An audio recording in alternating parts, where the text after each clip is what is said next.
Your examination of the heart will consist of inspection, palpation, and auscultation. Let's begin with inspection and palpation. I'm going to look at your chest. To examine the heart, stand at the patient's right side. Have the patient remain supine with the upper body raised to about 30 degrees. First, inspect the anterior chest, noting any heaves or lifts. None are observed here. Careful inspection may also reveal the location of the apical impulse. When visible, the apical impulse is normally seen in the left fifth interspace at or medial to the midclavicular line. Later in the examination, you will palpate to more clearly identify the apical impulse. Following inspection, proceed with general palpation of the chest wall.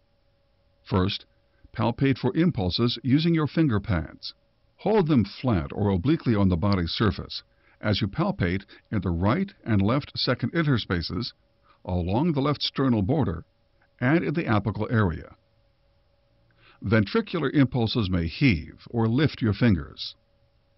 Then check for thrills by pressing the ball of your hand firmly on the chest in these same locations. If subsequent auscultation reveals a loud murmur, go back and check for thrills over that area again. Next, identify the apical impulse. The apical impulse represents the brief early pulsation of the left ventricle as it moves anteriorly during contraction and touches the chest wall. Note that in most examinations, the apical impulse is the point of maximal impulse, or PMI. However, some pathologic conditions, an enlarged right ventricle, for example, may produce a pulsation that is more prominent than the apical impulse. Using the palmar surfaces of several fingers, then for finer assessments, your fingertips followed by one finger alone, palpate to confirm the characteristics of the apical impulse. You will note its location, diameter, and amplitude.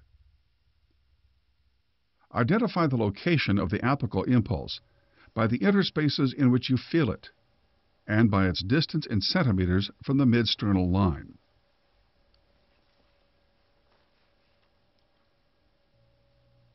If you experience difficulty in locating the apical impulse, ask the patient to roll onto his left lateral side. Can you tip over on your left side, please? That is, into the left lateral decubitus position. Palpate again using the palmar surfaces of several fingers.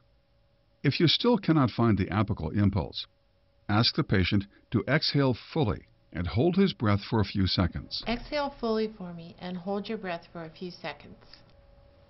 Measure the diameter of the impulse in centimeters.